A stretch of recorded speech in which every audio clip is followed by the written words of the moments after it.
This is not the internet. This is the metaverse. Hello pioneers. In this video we're going to be talking about everything that's gone on with Pi attending some blockchain weeks in Korea and Singapore. And we've also had some new releases.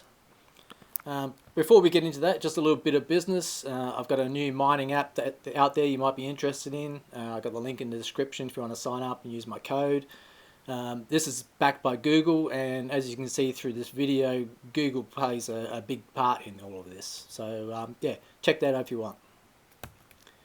Now, the first event that Pi Network went to was in Korea, right, for the KBC 2025 event. And yeah, it was pretty standard, you know, nothing really exciting there. They talked for quite a while. If you want to go over to my friend DAO World's channel, he's got a whole video of it for the translation there. You can watch the whole thing. And he did some point forms here, what sort of came out of it. But it was all pretty well the same standard things, KYC and building blockchain and utility and all that type of thing. So I wouldn't say Korea was that exciting, but it was certainly good to hear from them and you know, get them having a talk. Now, they were hosted by a company called Sign. Now, we haven't heard about this company before, and so I was curious about what this is all about. And if you can see here that they're backed by some pretty powerful people, Sequoia, but most notably Circle and Binance Labs. Okay, and we even had a tweet from CZ at the same time saying that, yep, I'm involved, but you know, I'm just sort of funding it, you know. So, but these are very interesting connections. And this is Sign, okay? So Sign stands for Sovereign Infrastructure for Global Nations, okay? So they released a white paper, right? And you can see in here, right, that this is all to do with CBDCs and stablecoins, okay, for sovereign blockchains, okay? So this is what nations are going to be using for central banking, basically, okay? So this is quite a big thing. If we look in here, in the white paper, you know, we've got things like public services and that, basically saying this layer 2 stable coins, okay, so that's worth noting. You know, we've got other things that are using both blockchains, and then we've got Hyperledger, okay, so doing all the central CBDCs, okay, so this is going to be a private chain, so it's something very interesting there. So you can see they've got a sovereign chain going through a messaging bridge and then into a public layer 1, right, and this is in a bit of a conflict with the layer 2s they're mentioning here for the stable coins. So I have a feeling that this is going to be more like layer 1s like Pi Network, Ethereum, whatever, layer 1, and then they're going to have some layer 2 connectivity using the stable coins through there. So there is some conflict there, so I'm not sure what's going on. With Circle, you know, obviously we know we've got the stable coins, USDC everywhere, right? So since Circle's involved with this project, USDC is going to be the stable coin they're going to be using for sure. They also do have other stable coins like EURC, AUDD, which is the Australian one, and I think there's a China one as well at the moment.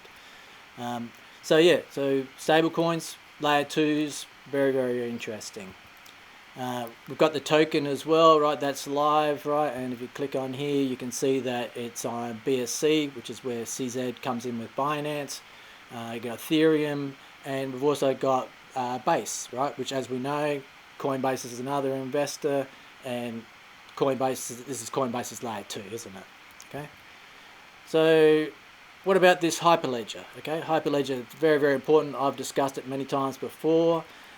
This is IBM. Okay, so this is IBM's blockchain platform. Okay, Hyperledger encompasses sort of a lot of things. There's Hyperledger Fabric, there's Cactus, there's all different types of Hyperledgers.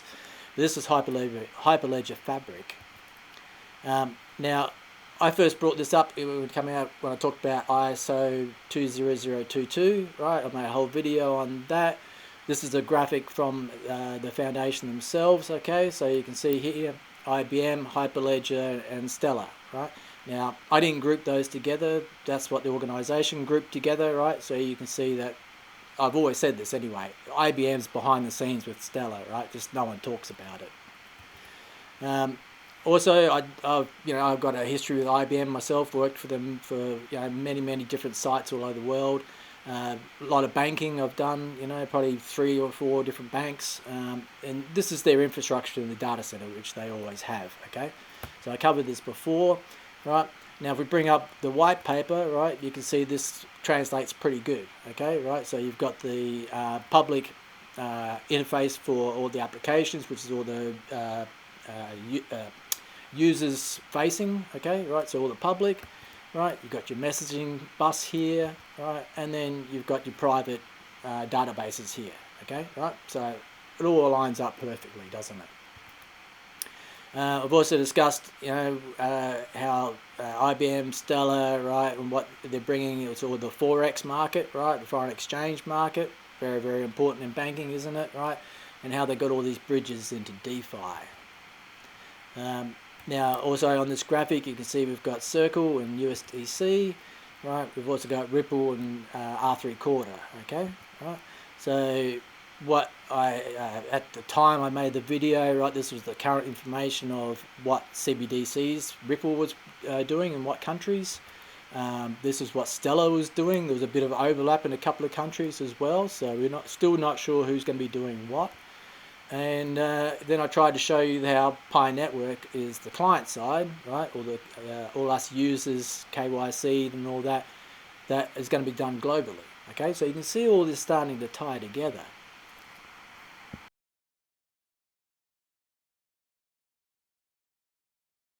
Now, what else for Sign? Now, it's going to be doing sovereign governments, okay? And if you look at this X post on their account, right, it says instant UBI for billions, okay? So here we go with the UBI again, okay? Now, over 2 years ago, I made a video on universal basic income and how I thought Pi would be the perfect transport for this. I think it's starting to come fruition, isn't it, right? So you can start to see all this connecting now. So as I mentioned in the white paper for Sign, right? And this is one of the graphics from the video, right? We're doing liveness tests, KYCs, we've got security circles, we've got all these roles, pioneer, contributor, ambassadors, right? It all just makes sense, doesn't it, right? And we know UBI is coming, we've heard it over and over again. They're even making, cartoons on it, on Fox, right? This is not by accident, right? This is an advertisement to let you know that it's coming, what it will mean to you, right? They give it to you in a nice cartoon form. And what do we see in this graphic here, right? If you zoom in here, these guys look pretty familiar, don't they, right? Another one of those coincidences.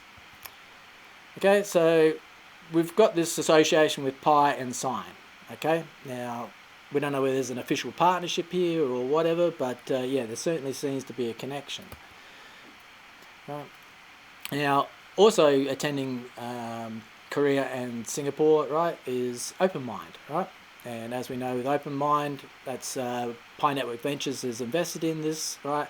They're all friends from Stanford, they all know each other and everything, right? So this all makes sense, right? This is all sort of coming together. As you've seen in one of my previous videos recently, we're starting to get more and more of these connections about how they all know each other. They're all from Stanford, right? They're all doing the same thing with crypto, right? And now we can put in Sign, okay? Right, so we put in Sign here, and what are we doing with Sign? Okay, we're doing stablecoins, CBDCs, layer 2, okay? Now, what technology are we using here? Right, we're going to be using Hyperledger, and specifically Hyperledger Fabric, okay? So where else have we seen this? Right, we've seen it on Stellar, right? We've got the connection there, okay? So now we can put another piece of the puzzle in here.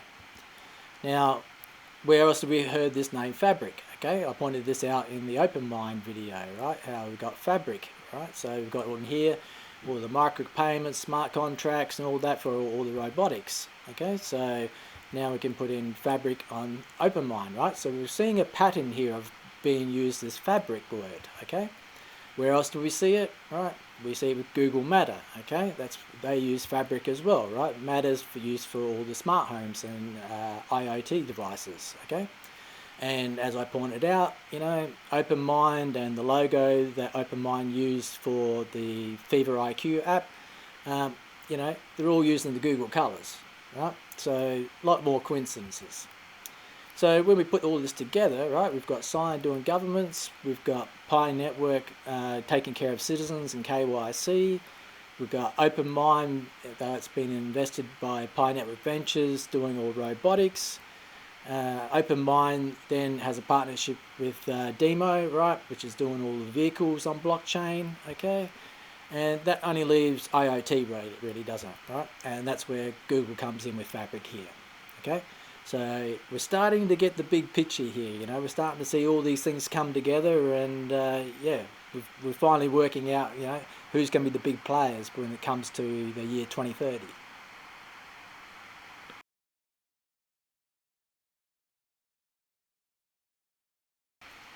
And this brings us to Singapore, okay, for the talk that CFan was going to do here.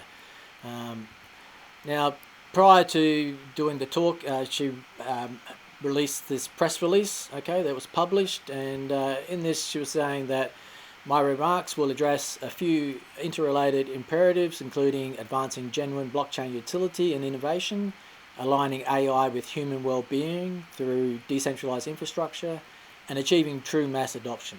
Okay, so she already gave us the highlights of what was going to be talked about, and this essentially was the whole talk, because it was only 15 minutes anyway, right? So here she is at the talk. Okay, I've seen this posted online around the place, so you can watch it. I don't have a link for it, but yeah, go out there and have a listen yourself.